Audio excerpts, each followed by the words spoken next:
Assalamualaikum warahmatullahi wabarakatuh. Eh, saya kedatangan tamu istimewa sekali karena hari ini Kepala SKK Migas Kalimantan Sulawesi ya. Kepala SKK Migas Kalimantan Sulawesi, Pak Ajhari Idris eh, akhirnya tiba juga setelah saya beberapa kali undang. Dan ini adalah pertemuan kedua saya dengan Pak Ajhari. Tetapi pertemuan kedua ini juga secara tatap muka ya, luar biasa karena beliau orangnya lebih komunikatif. Kita bahas begitu, senang diskusi, jadi enak ini kalau diajak ngobrol ini. Dan kebetulan orangnya ada di hadapan saya. Pak Ajhari, apa kabar? Sehat? Sehat, kabar baik Pak Devi. Alhamdulillah. Pak Ajhari ini orang Aceh ya? Saya lahir di Aceh, Lahir di ibu bapak Aceh. saya dari Aceh. Tapi NKRI. NKRI. Oke. Biasa ada merah putih di sini. tapi Sudah merah putih ya. nggak ada. Dan kalau misalnya SKK Migas kan harus ada TWK-nya itu kan, Nah, tes benar. apa namanya? Oke, saya akan sedikit bacakan nih profilnya Pak Ajhari ini cukup menarik. Tapi saya lihat di sini yang profil yang disampaikan itu kan Pak Ajhari ini tidak berbackground sekolah di migas ya. Karena kan SKK Migas ini kaitannya sangat teknis ya. Betul. Kepanjangannya itu SKK, Satuan Kerja Khusus Pelaksana Kegiatan Usaha Hulu Migas. Memang agak panjang ini. Beda dengan ini singkatannya. Nah, artinya nggak ada background khusus itu gimana kok bisa awalnya seperti apa ceritanya bisa masuk ke memulai di dunia migas? Terima kasih Mas Devi, terima Ya. kasih, selamat sore. Jadi ini kesempatan ngobrol-ngobrolnya enak ini. Jadi Siap. sambil minum kopi kita ya. Harusnya pakai kopi ini nanti Mas itu. Ari. Jadi industri migas itu memang industri yang sangat kompleks ya. Oke. Jadi dia pekerjaannya itu juga punya berbagai macam variasi keilmuan yang ada di dalam. Jadi tidak hanya orang-orang yang mencari minyak saja yang ada di situ, tapi juga banyak hal yang juga harus dikerjakan oleh orang-orang yang non teknikal. Oke. Jadi kita tahu misalnya kita banyak persoalan-persoalan eksternal dengan masyarakat kita, dengan pemerintah, ada persoalan-persoalan hal-hal yang berhubungan dengan sumber daya manusia, misalnya ada hal yang berhubungan dengan politik juga dan seterusnya gitu. Jadi aspek-aspek ini sehingga semua bidang keilmuan itu ada di perusahaan-perusahaan minyak ini ya, atau di SKK Migas. Nah, saya sendiri itu sebenarnya awalnya itu dosen, saya ngajar di perguruan tinggi. Lalu kemudian Di perguruan tinggi mana Pak? saya ngajar di Universitas Islam Negeri di Aceh. Oh, di Aceh ya. Lalu Oke. kemudian pada saat itu saya dapat kesempatan sekolah ke Sydney, jadi saya belajar pendidikan, saya master di situ. Kembali saya ke Aceh di tahun 98, kemudian saya sempat kemudian pada saat itu saya lanjutkan mengajar. Dan kondisi pada saat itu di Aceh itu sedang kondisi politik, sedang sulit-sulitnya di sana. Pertikaian antara daerah di Aceh dengan Jakarta masih sangat kental pada masa itu. Nah, ada badan internasional yang masuk ke Aceh untuk melakukan proses persiapan perundingan antara Gerakan Aceh Merdeka dengan pemerintah Indonesia. Benar, GAM. Nah, saya ini kan baru pulang dari sekolah dari luar negeri. Oke. Nah, bahasa Inggris masih mantap lah pada saat itu. Ya gitu ya kan? Iya, betul. Nah, jadi pada saat itu mereka cari orang-orang Aceh yang bahasa Inggrisnya bagus untuk menjadi bagian daripada tim membantu proses perundingan damai itu. Nah, saya kan sebagai orang Aceh pasti bisa bahasa Aceh dong ya. Ya, pasti. Dan lebih enak kan? Betul. Nah, artinya artinya saya bisa berkomunikasi sama teman-teman dari Gerakan Aceh Merdeka dengan bahasa daerah. Saya PNS pada saat itu, ya tentu saya juga bisa berkomunikasi dengan wakil-wakil dari pemerintah Indonesia ketika yang duduk di meja perundingan itu. Bekerjalah saya dengan yang namanya Harry Dunant Center. Harry Dunant Center. Itu sebuah NGO internasional yang berbasis di Swiss, di Geneva, Swiss. Saya kerja di sana, lalu kemudian saya banyak belajar hal-hal yang berhubungan dengan conflict resolution. Mencoba membantu semua proses sehingga terjadinya Aceh damai seperti hari ini yang kita lihat. Semuanya sudah baik, suasana sudah normal kembali. Itu prosesnya di tahun 99. 99 ya. Saya kembali dari Sydney tahun 98, 99 saya bergabung dengan lembaga perundingan ini sampai kemudian tahun 2001 itu saya pergi sekolah lagi. Saya pergi ke Inggris, saya sekolah bidang ilmu politik. Studinya itu lebih konsentrasi kepada studi pemulihan pasca perang. Wow. Pada saat Memang itu pas juga ya. Ya. Jadi saat itu kebetulan saya alumni Indonesia pertama di jurusan itu ya. Jurusan itu ya. Studi pemulihan pasca perang. Kadang dipikir-pikir, Indonesia kan nggak ada perang, ngapain ngambil studi itu gitu ya. Betul. Tapi konflik Aceh itu dianggap sebuah perang dalam tanda petik, konflik antara pusat daerah, konflik bersenjata. Nah, saya ngambil jurusan itu. Jurusan itu lebih banyak belajar tentang aspek manajemen risiko. Bagaimana memperbaiki sebuah daerah bekas konflik, atau bagaimana memperbaiki sebuah situasi di mana antara masyarakat dengan korporasi berkonflik, atau negara dengan daerah itu berkonflik dan seterusnya. Saya belajar itu banyak. Tahun 2001 saya selesai sekolah. Oke. Kira-kira 6 bulan sebelum selesai sekolah, saya telepon teman saya. Nah, ini ceritanya saya masuk industri migas. Dari mana itu ceritanya? Jadi teman saya itu ketika saya kerja di Aceh, Head Yunnan Center itu namanya Ibu Louisa Chan Bugli. Dia orang Swiss. Orang Swiss.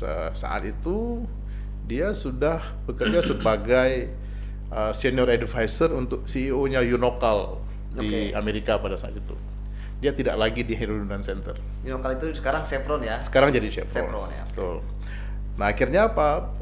Saya bilang saya nggak bisa pulang, ini kondisi darurat militer di Aceh. Kalau saya pulang bisa aja, tapi saya takut juga kan begitu ya. Iya. Kita nggak pernah tahu gitu, apalagi saya. Padahal orang Aceh tapi takut juga ya. Saya orang Aceh, apalagi pada itu saya ikut terlibat di dalam proses perundingan damai. Mungkin ada orang nggak senang sama kita seperti apa, kan kita was-was juga. Betul, namanya kita hidup secara normal gitu. Nah, Louisa bilang, kamu kerja di perusahaan minyak mau nggak?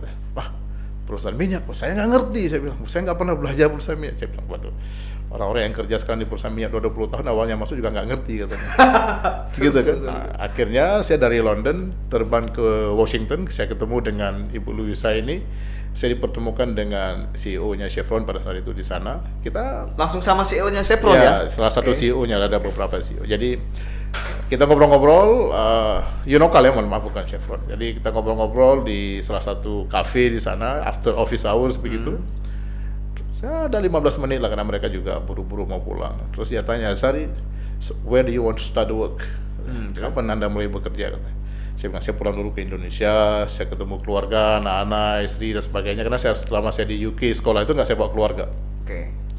Setelah itu saya akan siap untuk bekerja. Tapi saya minta satu syarat, saya bilang. Saya siap bekerja, tetapi Anda sekolahkan saya bilang. Kalau Anda tidak sekolahkan saya sudah nggak ngerti industri ini apa. Kayak gitu ya. Sudah minta kerja, minta disekolahkan lagi. Saya minta disekolahkan, begitu. Jadi kirimkan saya ke sekolah-sekolah atau training yang memang mengharuskan saya untuk mempelajari bagaimana manajemen sebuah industri yang seperti ini. Nah, pulang ke Indonesia, saya sign kontrak, saya kerja. Nah, saya dapat kesempatan untuk ikut training banyak ya, yang berhubungan dengan manajemen oil and gas ya, manajemen upstream, hal-hal yang berhubungan dengan operasional hulu minyak dan gas bumi, dan itu bertubi-tubi setiap tahun. Dan saya sering minta ke kantor pusat, ke teman saya yang Louisa ini, kirimkan saya dong ke Inggris, kirimkan saya dong ke Amerika, kan begitu ya. Nah, karena dekat sama kantor pusat, nah ini kan namanya silaturahmi ya. Akhirnya kita dekat sama orang, kita baik sama orang ya, dibantu. Nah, akhirnya saya belajar banyak dari situ. Yang dari zero knowledge itu menjadi pengetahuan yang kemudian dari pengalaman saya belajar. Sekarang saya sudah 20 tahun di industri minyak. Saya pikir saya sudah cukup mengerti, walaupun secara technical detail saya tidak paham, tetapi sebuah proses industri hulu minyak dan gas bumi saya tahu A to Z ya. Apalagi saya pernah menjadi kepala Badan Pengelola Migas Aceh, dan itu saya kelola satu lembaga itu, dan saya akan ngerti semuanya. Jadi itu saya masuk Unokal pada saat itu, dan sampai sekarang saya masih bekerja di industri hulu migas gitu ya. Jadi sampai di Unokal saya 2005, kemudian berubah menjadi Chevron. 2009 saya dari Balikpapan pindah ke Jakarta, berkantor di kantor pusat di Jakarta. 2010 berarti sempat di Balikpapan ya? Saya di Balikpapan 2002. 2009 saya pindah ke Jakarta. 2010 saya bergabung sama BP Migas pada saat itu. Oh, sudah dulu udah masuk BP Migas ya. 2010 ya.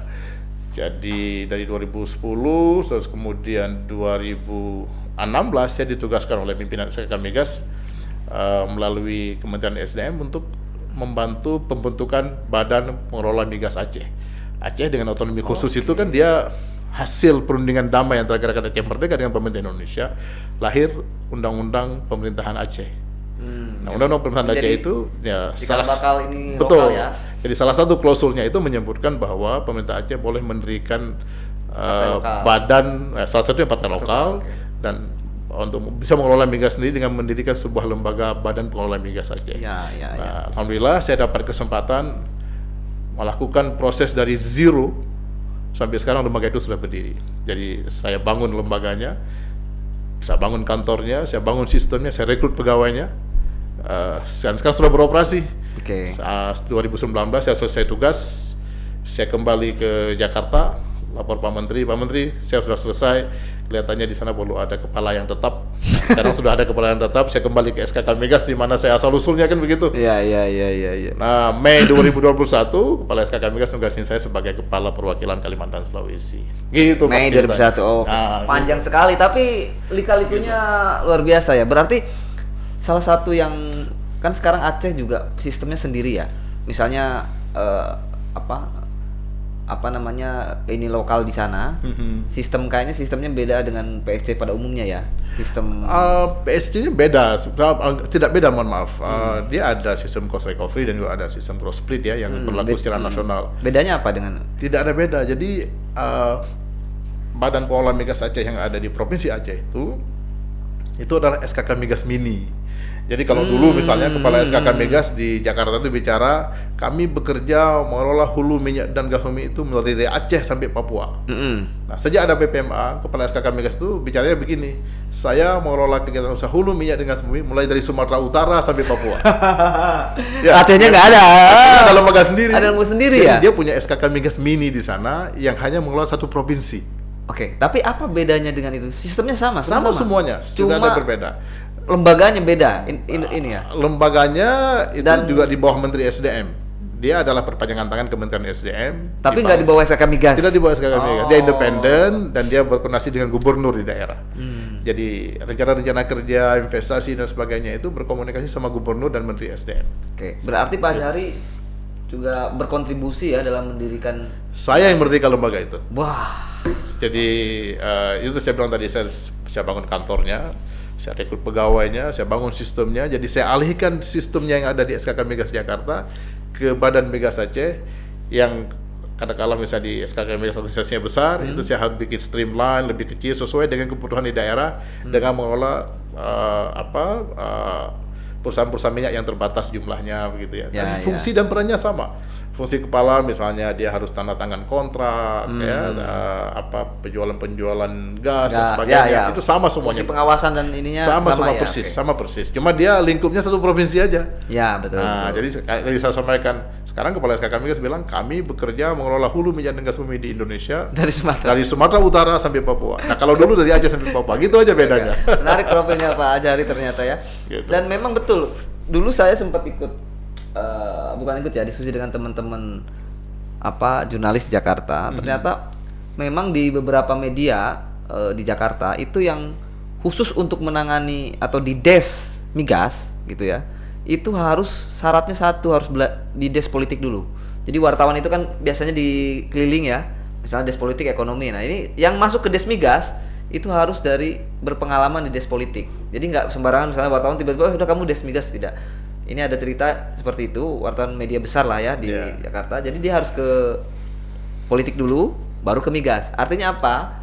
Mungkin juga sudah dibaca bahwa migas itu kaitannya erat juga dengan politik gitu ya. Mungkin seperti itu ya, karena memang bahwa memahami migas saja tidak hanya memahami migas, tapi juga harus memahami jadi migas itu tidak pure teknik ya, gitu. Tapi ada aspek-aspek non teknikal yang juga yang menentukan investasi kan gitu. Betul, politik juga. Betul. Banyak gitu. Banyak ya. Ya, kita lanjutkan ya, karena tadi memang sangat menarik ya Pak Ajari, terus terang. Berarti ini sebelum kita masuk ke hal yang ngomongin migas nih ya, tapi ngomongin berarti dulu Pak Ajari tadi kan disampaikan menjembatani antara KAM dan pemerintah. Nah, itu sedikit aja bisa ceritain gimana? Mungkin kan saya pikir kan pasti terjadi perang urat saraf lah bahasa militernya kan, antara dua ini pasti terjadi. Nah, Pak Ajari nggak terpengaruh dengan itu, dengan ada kekhawatiran soal itu? Nah, jadi ini menarik ini. Satu sisi kan secara orang Aceh dicurigai jangan-jangan saya dekat sama Gerakan Aceh Merdeka. Pasti, kan begitu. pasti. Tapi di Tentara sisi pasti lain- begitu kan? Tapi di sisi lain saya juga PNS, Pak. Iya, Iya kan? Nah, kamu juga mikir, ini digaji sama pemerintah Indonesia kan begitu. Jangan-jangan Nah, penyusup jangan-jangan juga? dia penyusup dari Ah, pemerintah. Nah, ini apa namanya? Orang bilang kalau kita pinter itu kita bisa dapat kerja ya. Tapi kalau kita pinter-pinter, artinya kita bisa lebih mudah membawa diri kan begitu ya. Nah, jadi Pinter-pinter ini. pinter-pinter. Jadi kita pinter-pinter bagaimana cara berkomunikasi sama kedua belah pihak ya. Mencoba mengatur pola komunikasi kita, behavior kita dan sebagainya sehingga tidak dilihat oleh salah satu pihak kita lebih Berpihak. dekat kemana, pro kemana dan sebagainya. Itu saya jaga dan kebetulan saya dikirim sekolah pada saat itu, diberikan kesempatan untuk training dari Henry Donat Center yang berhubungan dengan negotiation and diplomacy. Jadi saya belajar banyak dari para senior di situ. Ternyata memang untuk bisa kita masuk di namanya negotiation dan diplomasi itu ada behavior yang harus kita jaga, ada pola komunikasi yang harus kita jaga. Apa itu?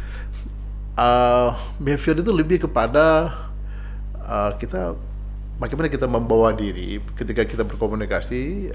Mereka itu melihat bahwa kita tidak ada pro kesana dan pro kemari, tapi yang kita lakukan itu adalah demi kemanusiaan. Nggak, bagaimana Pak Ajari atau bisa diterima di kalangan GAM dan mewakili mereka? Tentu kan pasti banyak tokoh-tokohnya ya. Itu kan nggak mudah itu. Gimana? Memang tidak mudah.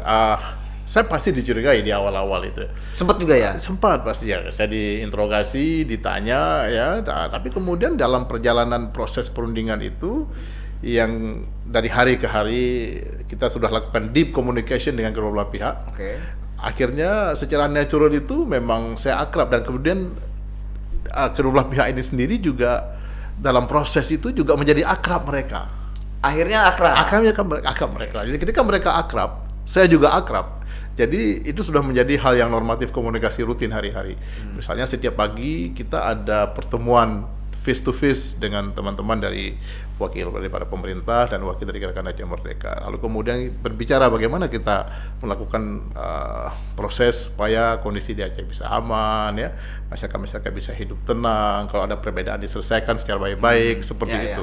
Itu sudah dibicarakan demikian oleh mereka. Awal-awalnya memang mereka nggak mau bertemu. Dan positioning itu sangat tinggi sekali. Itu berapa lama waktunya untuk itu bisa sampai akrab itu? Sekitar 2-3 bulan lah. 2-3 bulan ya? 2-3 bulan. Karena awal-awalnya mereka berunding, itu duduk Gerakan Aceh Merdeka di satu pihak, kemudian pemerintah di satu pihak, kami di tengah-tengah. Jadi mereka mengatakan bahwa bahasa nasional di sini adalah bahasa Aceh. Kan begitu. Sehingga kami harus mencari translator dari bahasa Aceh ke bahasa Indonesia. Oh, dia memang mau pakai bahasa Aceh Pakai bahasa Aceh, karena mereka menamakan misalnya kami atas nama negara Aceh. Ketika negara Aceh, bahasa negara saya itu bahasa Aceh. Pemerintah mengatakan tidak, Aceh itu de jure itu memang bagian daripada NKRI. Bahasa di sini bahasa Indonesia. Mereka tidak mau komunikasi pakai bahasa, walaupun ya pasti mengerti. Tetapi secara positioning itu mereka ingin menggunakan bahasa nasionalnya Aceh, bahasa nasional bahasa Indonesia. Tapi kemudian kita lobby nih, kita komunikasi agar ini kan tujuannya bukan masalah bahasa. Tujuannya itu adalah komunikasi supaya kita bisa saling mengerti. Akhirnya mereka menggunakan bahasa Indonesia. Jadi jadilah komunikasi itu baik, rutin, dan teman-teman juga dari wakil daripada pemerintah Indonesia juga cukup piawai dalam membangun komunikasi. Misal katakanlah mereka kalau pulang ke Jakarta ketemu keluarga, nanti dibawa kue-kue dari Jakarta, di-share ke teman-teman di meja perundingan. Saya ada kue nih dari istri di Jakarta. Mereka makan bersama di situ. Itu terbentuk. Jadi proses itu. Kultur dibangun ya. Secara kultur dibangun pelan-pelan. Ya. Kebetulan juga pada saat itu semua perunding yang mewakili pemerintah Indonesia dari TNI dan Polri itu juga putra-putri Aceh yang sudah berhasil jadi. Oh, memang sengaja putra-putri Aceh. Aceh. Jadi beliau-beliau pada saat itu sudah makanya kolonel, ada brigjen dan sebagainya. Itu duduk sesama sendiri begitu, secara etnis ya. Nah, jadi yang satu mewakili pemerintah, satu mewakili. Akhirnya mereka akrab sekali. Akrab, dari situlah terjadi diskusi-diskusi yang menuju ke arah seperti Aceh hari ini ya.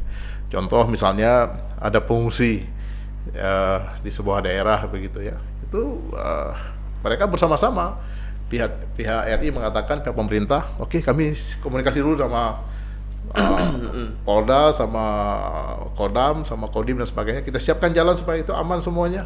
Nah, mereka berangkat bareng konvoy, ada 2 mobil GAM di depan, 2 mobil wakil pemerintah, ngantar beras ke sana. Oke, jadi sampai sempat sejauh itu ya? Akhirnya mereka akrab, kayak gitu. Terus kemudian ada negosiator GAM pulang kampung karena orang tuanya meninggal. Itu ada 2 kolonel pada saat itu ikut serta bersama-sama. Kami ingin berkunjung ke rumahnya saudara kami yang hari-hari mereka tinggal satu hotel.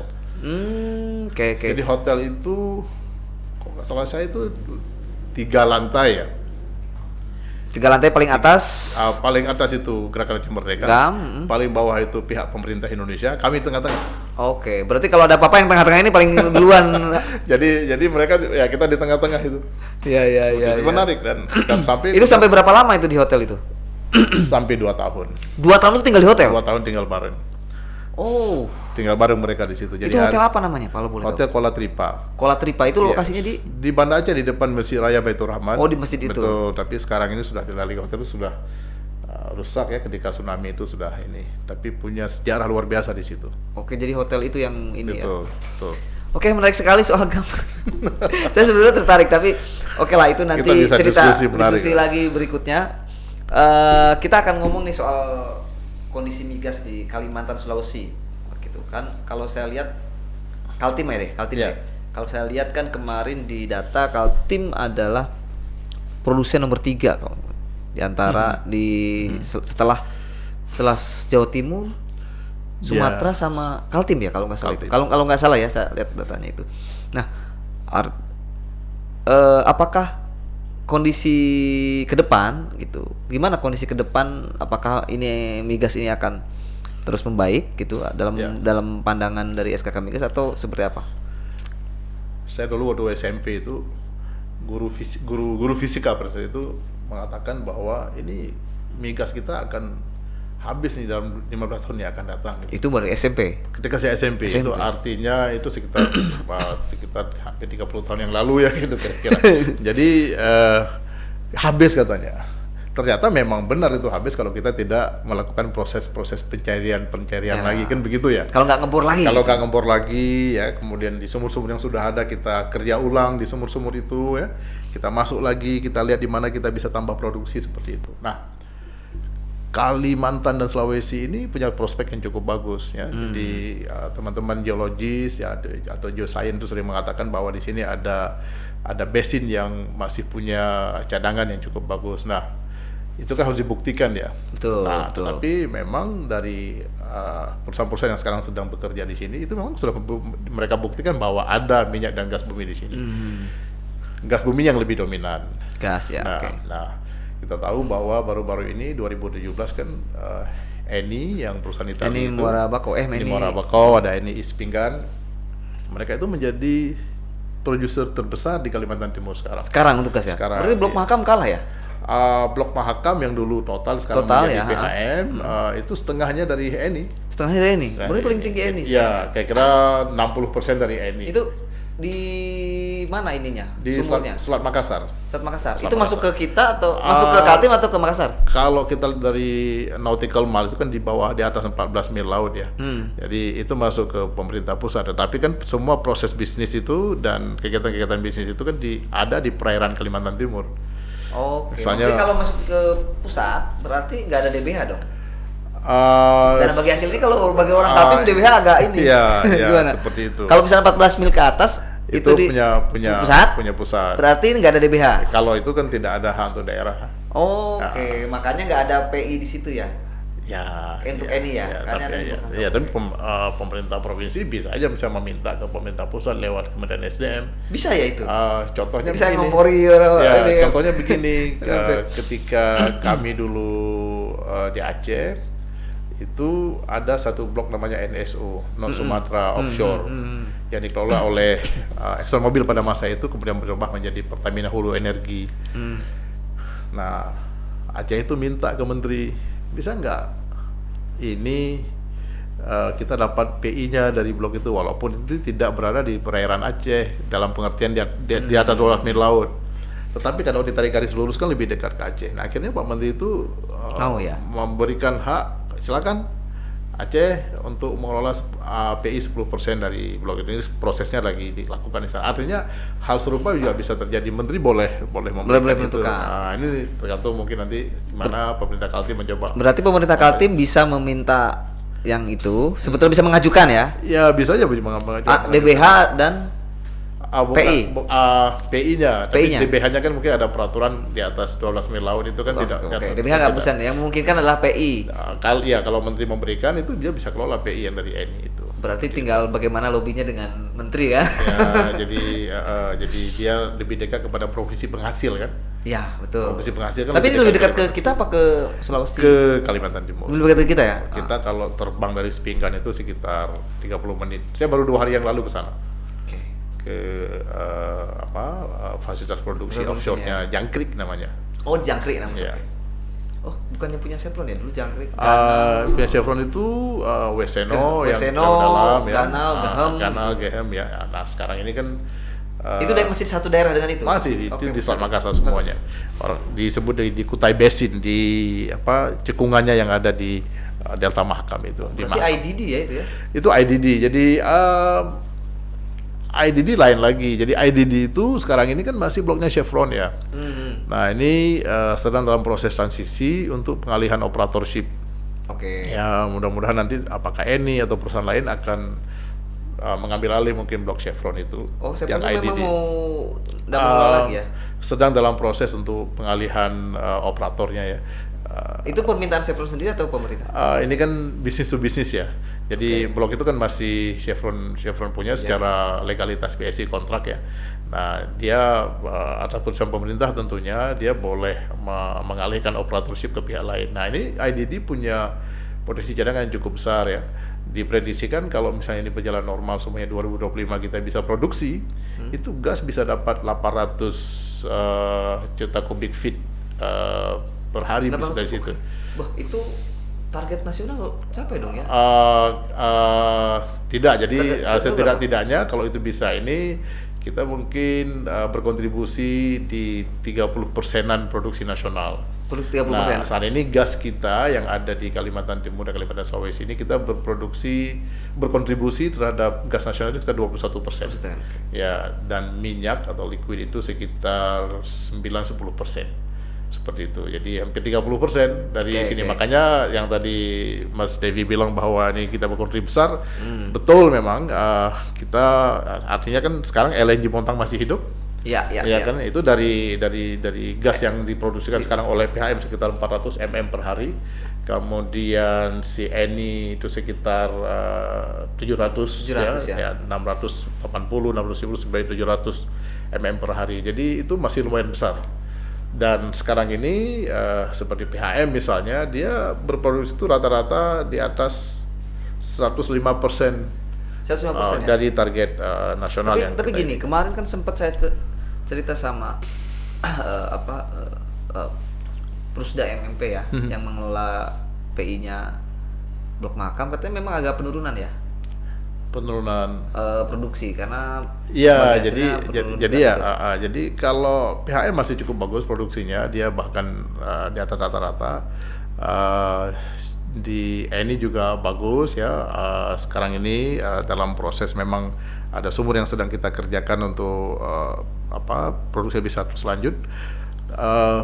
Yang perlu kita ketahui bahwa lapangan-lapangan migas yang ada di Kalimantan Sulawesi, termasuk di Kalimantan Timur, itu lapangan-lapangan migas yang sudah kita operasikan sekitar 40 tahunan yang lalu gitu ya. Tua ya. Jadi sudah cukup mature ya kan. Jadi artinya yang namanya hidrokarbon ini kan energi tidak terbarukan, makin lama kita ambil dia makin susut, makin kecil ya.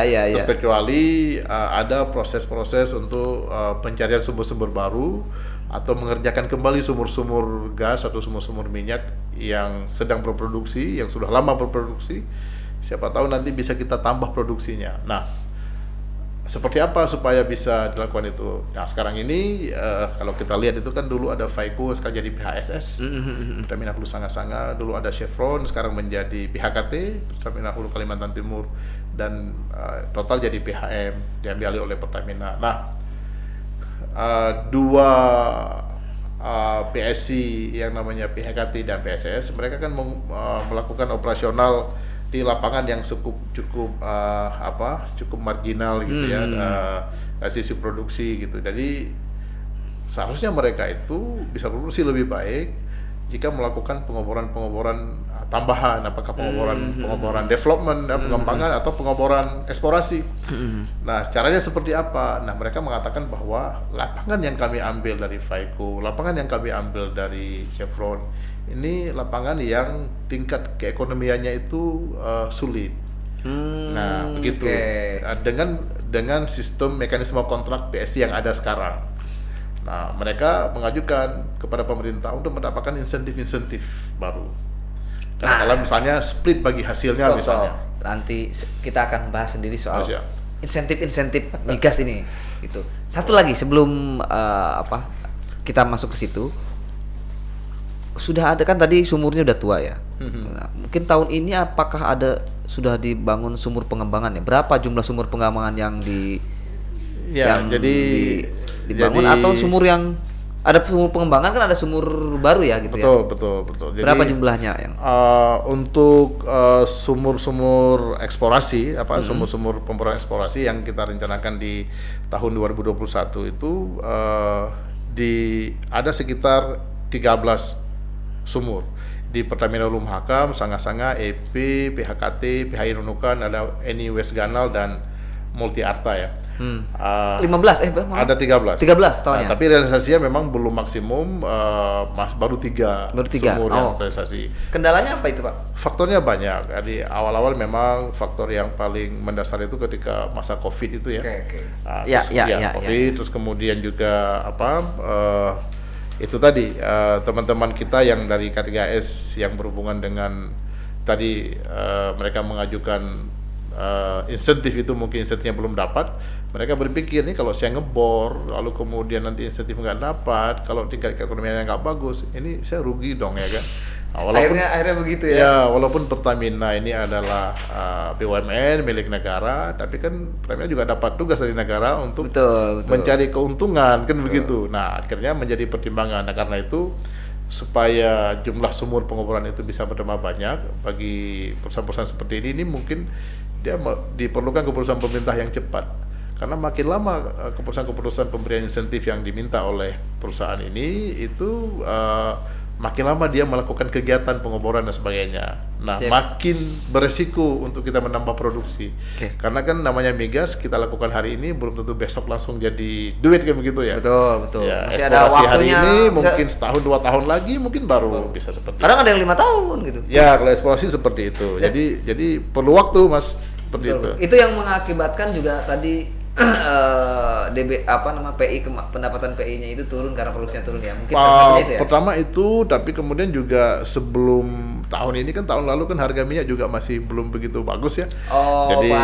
Jadi harga minyak itu dengan produksi itu kan dia linear ya. Jadi artinya kalau harganya minyak bagus dan jumlah produksinya banyak, ya duitnya banyak kan gitu. Tapi kalau produksinya juga banyak, harganya jelek, duitnya juga jelek gitu ya. Itu dari sisi pengoboran eksplorasi. Kalau pengoboran pengembangan, jadi sumur-sumur yang sudah ada dikembangkan lagi supaya. Pengembangan berapa jumlahnya? Pengembangan yang sekarang ini untuk rencana di Kalus itu ada 180 sumur. 180. Oh, yang tadi itu yang 13 baru. Itu yang eksplorasi baru. Kayak yang 13 180 banyak ya. 80. Jadi yang realisasi sekarang ada 100 sumur. Ini cukup bagus. Cukup bagus. Jadi yang paling besar itu ada di PHM. Dari 76 rencananya realisasi sampai dengan Oktober, 1 Oktober itu ada 53. Jadi kita harapkan dalam sisa 2 bulan ini ya kalaupun tidak 100% mungkin 90-an% tercapai. Gitu.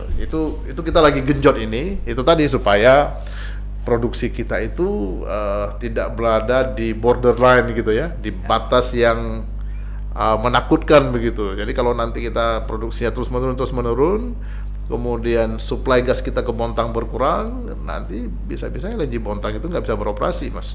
Siap. Ya, kita saat ini melangkah ke soal berikutnya ya. Soal insentif. Tadi yang Pak Azhari bilang bahwa ternyata banyak kontraktor gitu ya masih menunggu gitu insentif apa yang bisa diberikan, karena selama ini mungkin kurang menarik gitu ya secara B2B, mungkin nggak menarik sehingga Secara mereka bisnis. secara bisnis nggak menarik, sehingga mereka misalnya enggan berinvestasi atau menggali menambah eksplorasi sumurnya. Apa sih insentif yang diminta para kontrak kerjasama, itu istilahnya kontraktor migas lah ya, gitu.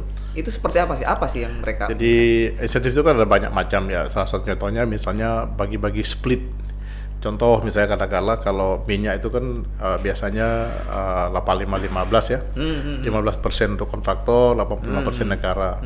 Lalu kemudian gas biasa 70-30, 70% negara, 30-nya kontraktor. Nah ini mungkin teman-teman ini setelah melakukan evaluasi mengajukan mungkin bagi hasil bagian kontraktor itu bisa menjadi lebih besar supaya tingkat keekonomian lapangan yang sulit ini dikelola karena lapangan-lapangan tua investasinya kan besar Pak. Oh iya. Nah jadi mereka bisa mendapatkan profit yang bagus begitu. Bekerja itu punya nilai komersial dan nilai ekonomi yang bagus. Jadi split yang seperti itu atau fiscal termnya bisa berubah. Pajaknya misalnya mungkin ada yang tidak perlu dipungut atau persentase pajaknya mungkin atau tax holiday dan model-model seperti itu. Juga katakanlah misalnya hal-hal yang berhubungan dengan domestic market obligation, kan ada sebagian DMO. Nah itu mungkin apakah dikurangi persentasenya atau ditiadakan atau seperti apa. Dan hal-hal seperti ini yang sebenarnya diajukan oleh teman-teman dari PSC yang mengelola lapangan-lapangan yang memang tingkat keekonomian itu rendah. Seperti itu. Jadi supaya mereka bisa berinvestasi, tentu perlu keputusan ini yang diberikan lebih cepat. Karena makin cepat diberikan keputusan itu, mereka akan lebih cepat bergerak. Nah sekarang kalau SKK Migas juga memaksakan mereka untuk melakukan pengeboran, mereka mengatakan kami bisa ngebor, kami punya duit, tapi gimana ini bagi hasilnya seperti ini, jadi kami nggak dapat apa-apa. Mereka juga biasalah begitu kan dalam bisnis kan. Ya namanya bisnis kan seperti gitu. itu. Nah proposal itu sudah diusulkan dan sekarang ini sedang dalam proses untuk dipelajari, dievaluasi oleh pihak Kementerian SDM. Itu yang mengajukan siapa? Yang mengajukan itu pihak kontraktor. Jadi kontraktornya ada berapa kontraktor? Yang mengajukan sekarang ini PHSS dan PHKT. PHSS sama PHKT. Ya. Bukannya itu Pertamina juga ya? Pertamina. Jadi Pertamina sendiri yang ngajuin ya? Iya, tapi kan itu bisnis unit berbeda kan. Sebelumnya itu yang ngajukan PHM. PHM sudah disetujui.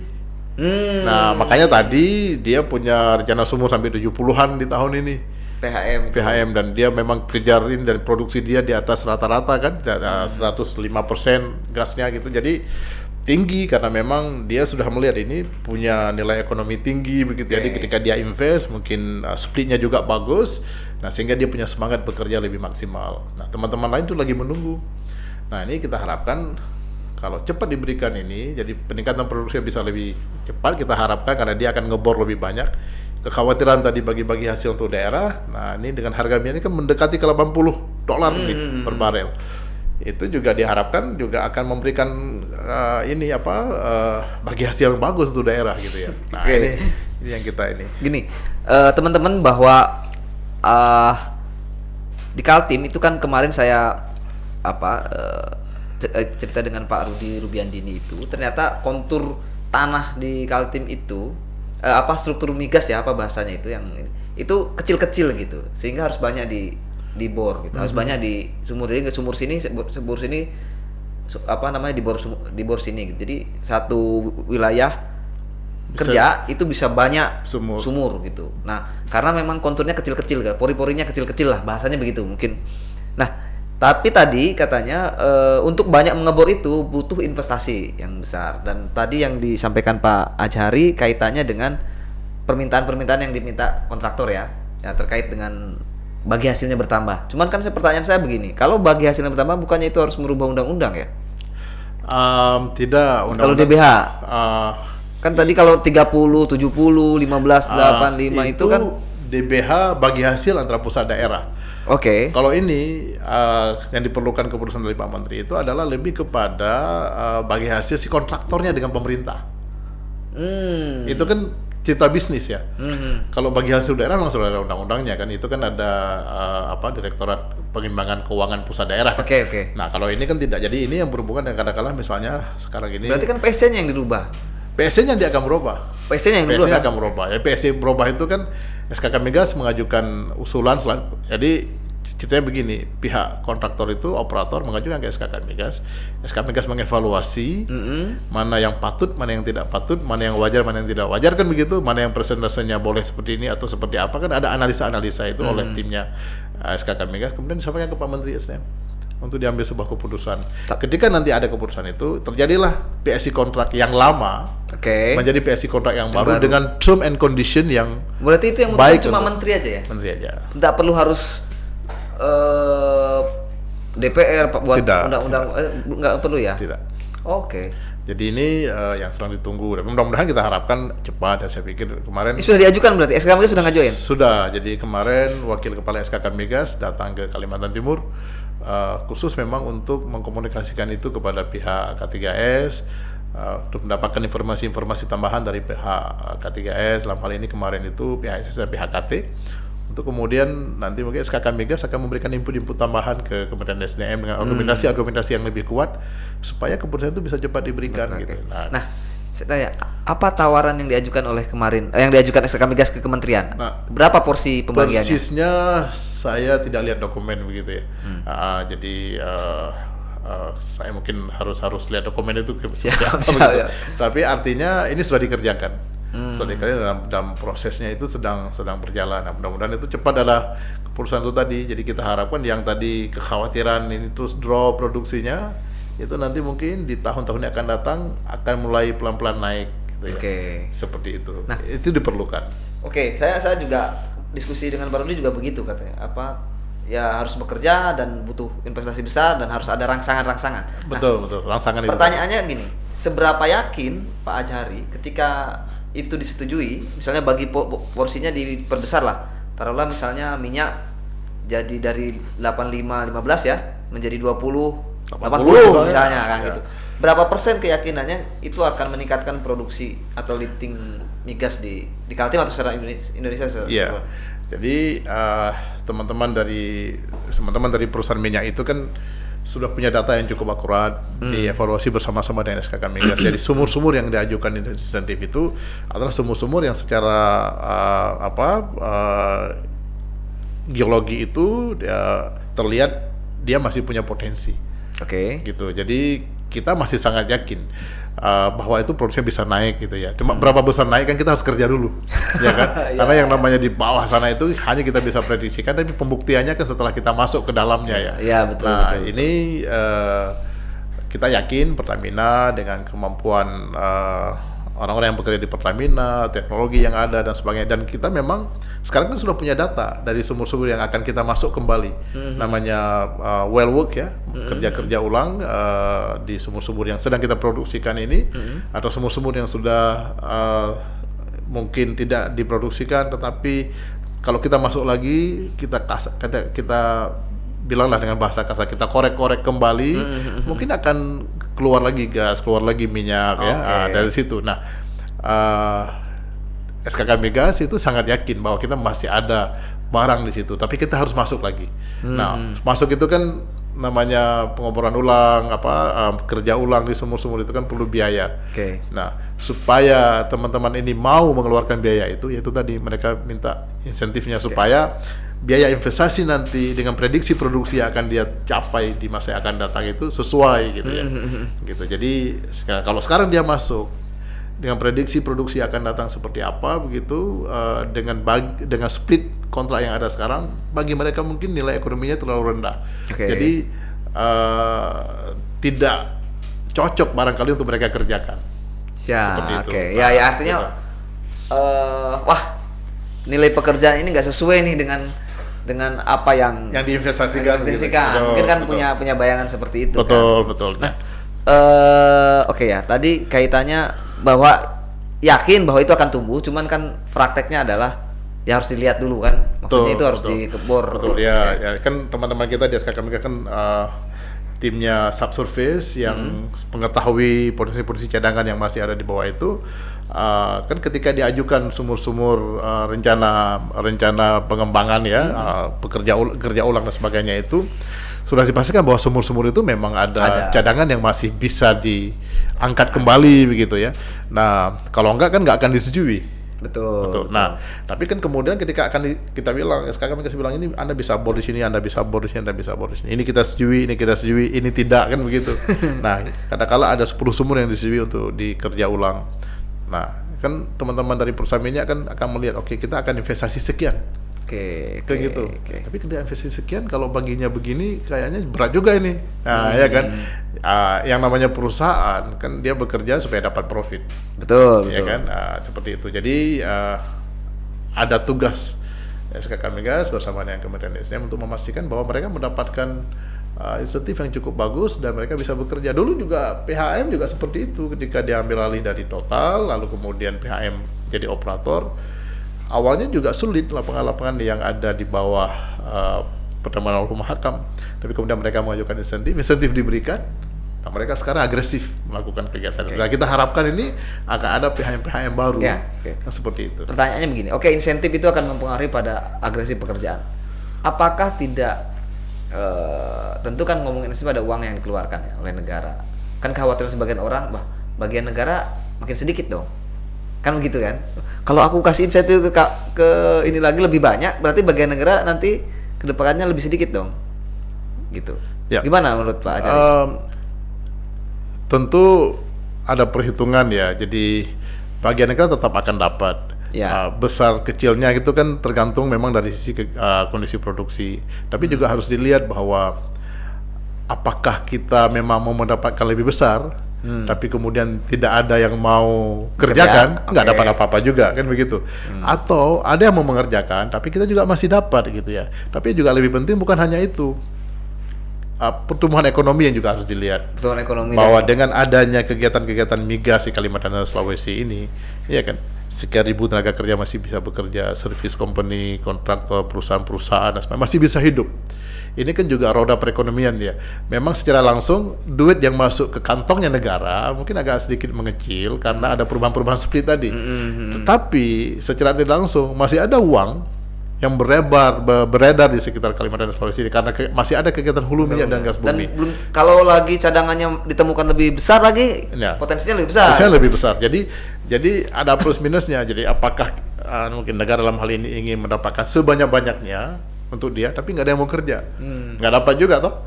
Nah, tapi kalau misalnya dapat kecil, tapi memang kita sadari bahwa ini adalah lapangan-lapangan tua. Negara sudah dapat 40-50 tahun yang lalu dengan jumlah yang besar seperti itu. Ini masih ada sisa, ya kan, diambil gini, juga gitu. Tentu kan gini, kan kita kalau ini pikiran-pikiran nakal ya, Pak. Ini mungkin jangan-jangan semua kontraktor migas satu suara nih pura-pura aja misalnya begitu. Ayo kita ngomong gitu, kita butuh insentif. Sah-sah saja kan seperti itu, namanya bisnis. Nah, dalam hal ini SKK Migas kan harusnya mewakili negara nih. Gimana cara mengkomunikasikan antara permintaan mereka dengan ini negara gitu? Jadi negara? SKK Migas itu kan tugasnya melakukan pengawasan pengendalian. Betul. Jadi apapun yang diajukan oleh teman-teman dari K3S kontraktor, tentu evaluasinya ada di SKK. Betul. Jadi tim kita memang profesional di bidang itu dan ahli di bidang itu. Apapun yang diajukan itu kan kita punya data yang real ya. Sebelum keputusan itu selanjutnya itu diajukan kepada Pak Menteri untuk diputuskan. Nah, pengawasannya dari SKK Migas sudah pasti kita akan lihat mana yang wajar, mana yang tidak wajar seperti itu. Karena at the end of the day SKK Migas juga diaudit kan. Seperti itu. Jadi apakah keputusan-keputusan yang diambil oleh SKK Migas itu merugikan negara kan begitu? Apakah itu ada diaudit juga ya? Iya, diaudit. Setiap tahun kan BPK ada dan sebagainya. Jadi SKK juga akan mengambil keputusan yang terbaik untuk kepentingan pemerintah, kepentingan negara. Jadi satu sisi kita juga harus menjaga keseimbangan pendapatan pemerintah. Di sisi lain juga kita harus menjaga supaya perusahaan ini juga harus bisa hidup. Betul. Kan begitu. Nggak mungkin juga misalnya kalau mandat kan nggak dapat apa-apa juga. Betul. SKK Migas itu kan menjaga balance kedua itu begitu ya. Jadi satu sisi kalau misalnya kita katakan ke kontraktor nggak boleh seperti ini, harusnya Anda harus sekian persen ke negara, mereka bilang kami nggak mau kerja, jadi nggak bagus juga. Jadi makanya mencari balance itu. Jadi satu sisi pemerintah mendapatkan penghasilan dari kegiatan operasi hulu minyak dan gas bumi ini, tapi di sisi lain kontraktor ini juga bisa hidup bekerja. Karena kalau salah satu nggak jadi nih dua-duanya. Betul. Seperti itu tugas kita. Jadi kita punya dua kaki yang untuk menjaga ini. Satu sisi kita punya mindset bisnis, tapi di sisi lain kita punya juga mindset mempertahankan kepentingan ekonomi nasional. Seperti itu. Oke, begini kaitannya dengan migas gitu kan, itu kan salah satu energi yang tidak terbarukan ya, artinya energi fosil yang sebagian orang banyak bilang ini akan habis, walaupun tadi Pak Ajari di awal sudah cerita itu sejak SMP saya sudah diomongin begitu tuh, akan habis gitu. Nah, artinya kan habis atau tidak habis itu kan tadi harus ada eksplorasi gitu ya. Nah, sekarang untuk ke depan gitu ya, nextnya ke depan, bagaimana memandang bahwa untuk tetap menstabilkan gitu agar industri migas itu tetap bagus gitu. Apa upaya yang dilakukan oleh SKK Migas ke depannya? Misalnya tetap bagus dalam pengertian produksinya terus bagus, terus juga pencarian cadangan-cadangan ini gitu. Apa yang dilakukan oleh SKK Migas untuk yang sudah dilakukan bersama-sama sekarang ini dengan pemerintah itu misalnya memudahkan investasi. Kembali ke situ ya. Perizinan itu supaya mudah dan cepat gitu ya. Kita kerjasama erat dengan badan investasi, kemudian dengan kementerian-kementerian supaya biaya-biaya investasi itu tidak mahal tapi menjadi murah gitu ya. Artinya orang bisa begini, sebuah perusahaan masuk ke Indonesia ingin berinvestasi, dia tidak harus menunggu izin sekian lama gitu ya, dan itu kan cost ya. Dia harus menggaji pegawai. Dalam setahun aja nunggu. Iya, menyewa kantor, biaya-biaya operasional lain-lain dan sebagainya. Sementara dia belum bisa bekerja. Betul. Nah, makin lama dia bisa bekerja, itu makin terganggu nanti pendapatan negara. Kenapa begitu? Karena ketika dia sign PSC kontrak, dia lakukan eksplorasi. Ketika nanti dapat minyaknya kan itu dibayar semua kan dari nol dia sign kontrak itu. Betul. Nah, ini tidak baik begitu. Nah, sekarang ini yang sedang kita kerjakan bersama dengan pemerintah itu lebih kepada bagaimana memotong perizinan-perizinan yang memang bisa ditiadakan tetapi tetap masih bisa kita kontrol kegiatan usaha hulu minyak dan gas bumi itu satu. Ya, memudahkan investasi. Terus kemudian itu tadi dengan melihat sekarang ini kan mencari minyak dan gas bumi kan tidak semudah pada masa lalu dulu ya. Jadi sulit ya. Ya, jadi makin hari itu makin sulit. Jadi gasnya itu terdapat di daerah-daerah yang jauh dari infrastruktur yang ada begitu ya. Nah, sehingga supaya orang mau masuk ke sana itu tadi kembali lagi bagi-baginya gimana ini ya kan. Nah, kalau dulu misalnya katakanlah minyak itu 85-15 saja dengan kontraktor 15. Kontraktor ini bilang saya kalau investasi di Indonesia Timur mungkin dengan infrastruktur yang sulit di sana belum ada, kami masih harus bangun jembatan, kami harus bangun jalan, baru kemudian kami baru bisa mengangkat rig ke sana untuk ngebor. Itu investasi gede Mas.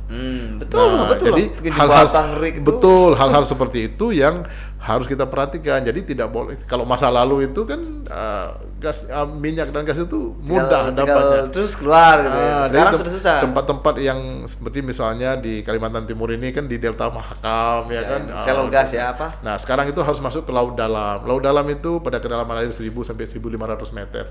Itu tidak murah biaya investasi. Satu sumur itu bisa sampai 60-80 juta dolar. Per sumur itu harganya gitu ya. Jadi 80 juta itu berapa ya? Hampir 2 triliun ya. Itu baru satu sumur. Satu sumurnya. Jadi berbeda dengan mungkin ketika dulu teman-teman perusahaan minyak mungkin di sangat-sangat banyak minyak itu, bahwa dia dekat dengan Balikpapan, dia bisa ngurus dapat minyak dan biaya investasinya murah. Ya kan? Paling berapa meter lu sangat-sangat ya? Kenapa? Nggak nyampe 1000 ya? Kalau dulu pas awal-awal itu sangat-sangat nyampe 1000 ya? Iya, jadi seperti itu. Nah, sekarang ini daerahnya makin sulit. Nah, pemerintah itu, SKK Migas dalam hal ini harus mengevaluasi bagaimana ini kita memperlakukan si kontraktor supaya dia mau datang ke tempat-tempat yang sulit tadi itu, yang infrastrukturnya terbatas dan sebagainya. Oke, Pak, kan beberapa tahun lalu kan sudah diputuskan ada sistem cost recovery yang tadi dan ada juga cross split. Ya. Nah, kemarin kan cerita Pak cost recovery harus dipandang sebagai investasi lah ya. Betul. Tapi kalau ini dengan adanya growth split dengan ini kan lebih banyak mana? Ini kan sekarang dilakukan pilihan kontraktor memilih sistem itu atau ada regulasi tertentu? Sekarang ini si kontraktor boleh memilih. Boleh memilih mau sistem growth split ataupun cost recovery. Betul. Jadi terserah mereka. Mereka kan bisa menilai keekonomian lapangan seperti apa. Lalu mereka bisa memutuskan, oh saya menggunakan growth split saja atau saya menggunakan cost recovery. Itu dipersilakan sekarang. Oke. Boleh mereka pilih. Nah, itu lebih banyak yang milih mana? Kemarin Eni itu memilih growth split. Ya, itu yang cadangan gasnya besar tadi kan? Itu tapi, milih growth split ya? Eni Espinggan ya, tapi Eni Espinggan. Ya, Marrakesh itu pakai cost recovery. Oh. Nah, tapi sekarang ini yang handover baru itu seperti PHSS, dia memang pada saat itu kebetulan Permen pada saat itu memang mewajibkan semua yang pengalihan pada saat itu harus growth split, seperti di sini ada PHSS, PHKT. Berarti masih pakai growth split itu? Ya, kemudian yang lain itu seperti PHM kan ketika pengalihan dari total itu ke PHM pada saat itu belum berlaku, itu dia masih cost rec. Seperti itu ya. PHM kan masih betul, lama ya. Betul. Nah ini untuk kontrak-kontrak baru ke depan itu dibolehkan Anda memilih yang mana, silakan seperti itu. Oke. Nih. Tadi kan gini kaitannya bahwa ada insentif segala macam itu, tapi sekarang sepertinya banyak yang perusahaan kontraktor luar terutama ya itu yang mulai meninggalkan WK. Mungkin tadi Chevron mulai minta di take over gitu, dari Penajam juga sudah, kan dulu dari Penajam kan udah Chevron, Pak Jari juga Chevron kan dulu ya kan, maksudnya sudah mulai meninggalkan ini. Apakah berarti sistem kita selama ini juga ini kan, misalnya Total juga sekarang udah nggak ini ya, mungkin Total eksis di mana sekarang Pak? Dia mungkin di Afrika. Di Afrika, di Indonesia ada masih? Di Indonesia sudah tidak ada lagi. Nah, Total sudah nggak ada di Indonesia, artinya banyak kontraktor migas transnasional yang ternyata sudah menghilang gitu, pergi dari ini, bahkan sekarang dikuasai oleh nasional Pertamina gitu ya, dan turunannya kan banyak itu. Nah, Bapak melihat hal itu? Apakah memang itu ada kaitannya dengan penurunan produksi kita ke depan atau gimana? Ketika pemerintah kemarin itu merubah kebijakan bahwa semua kontrak-kontrak PSI yang berakhir yang dari asing itu kemudian kan tidak diperpanjang lagi, kemudian dialihkan pengoperasiannya kepada Pertamina. Memang secara kontrak itu memang mereka sudah tidak punya kontrak lagi, dan kemudian memang habis kontraknya dan tidak diperpanjang dan diberikan kepada Pertamina. Mereka tidak diperpanjang atau mereka mau memperpanjang tapi tidak boleh? Permennya kan mengatakan WK Migas yang sudah selesai PSI kontraknya itu diserahkan kepada Pertamina. Kalau Pertamina nggak mau baru dilelang. Gitu. Tapi kan Pertamina tentu mau ya. Nah, makanya dilanjutkan. Nasionalis lah ibaratnya. Betul. Jadi sekarang kita kelola sendiri semuanya. Nah, artinya perusahaan-perusahaan asing itu kan biasanya perusahaan-perusahaan besar yang masuk ya. Overhead cost-nya tentu mereka paling tinggi ya, besar, dan banyak juga mungkin pegawai-pegawainya yang dari negara asalnya dibawa ke sini dan sebagainya, sehingga biaya operasinya menjadi mahal. Nah, ketika mungkin produksinya yang dia kelola menjadi kecil, itu tadi kembali lagi di ekonomi yang mungkin tidak begitu bagus, akhirnya mungkin mereka tidak mau operasikan, karena bagi negara juga tidak bagus. Iya. Artinya kalau overhead-nya juga terlalu tinggi, produksinya kecil, pendapatan negara juga kecil. Lebih baik mungkin dikelola oleh perusahaan-perusahaan yang lebih kecil saja, sehingga pendapatan negara masih bagus. Ya, karena pengeluarannya nggak banyak. Nggak besar. Karena kalau perusahaan besar kan standarnya harus begini. Ya. Cost-nya tinggi kan ya? Cost-nya pasti tinggi gitu. Nah, tapi kalau dia mengelola dengan produksi yang besar, cost tinggi pun nggak terlalu ini ya kan. Jadi sebenarnya itu prinsip bisnis normatif aja gitu, ya kan. Nah, ada nggak yang perusahaan luar ya? Ini kan kita ngomongin perusahaan luar yang baru yang tertarik untuk bereksplorasi di Kalsul atau di Indonesia? Sekarang masih banyak perusahaan-perusahaan besar perusahaan asing yang besar masih ada di Indonesia. Yang baru belum ada ya?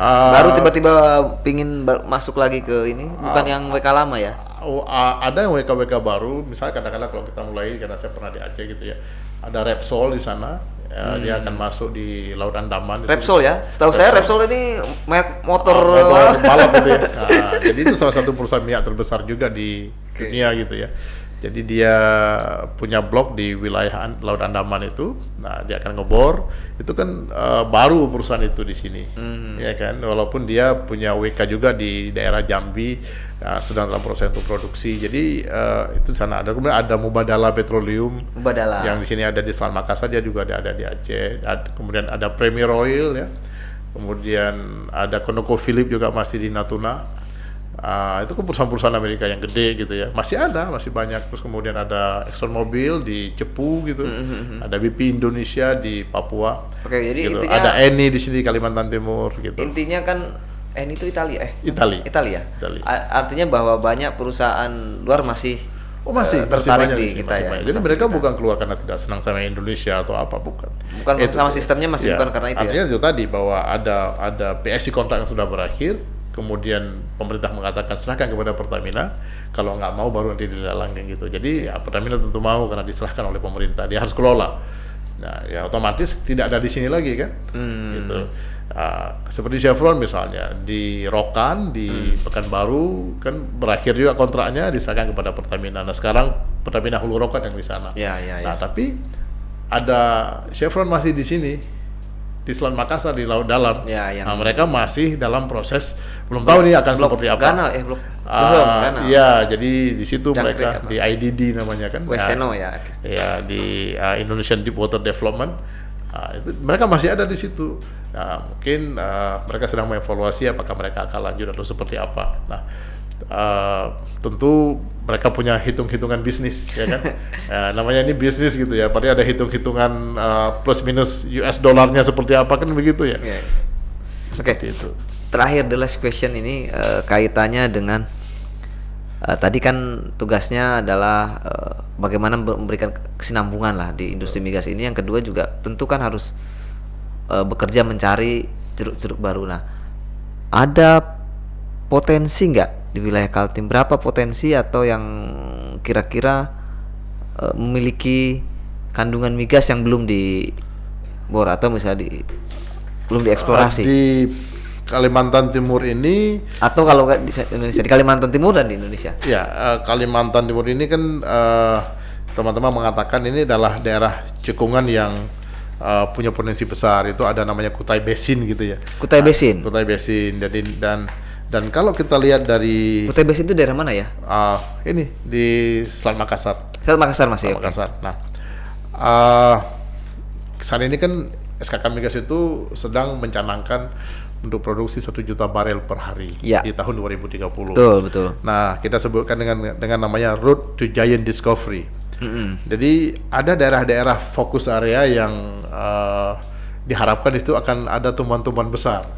Giant Discovery gitu ya dalam masa sekarang yang akan datang. Nah, daerah-daerah itu ada 12 daerah yang di Indonesia ini yang diprediksi dan diharapkan akan punya cadangan besar. Minyak dan gas ya? Minyak atau gas bumi. Ini kan masih harus dicari ya. Itu ada di di North Sumatra Offshore. Sumatera. Kemudian Central Sumatera Onshore itu daerah Jambi situ, Pekanbaru.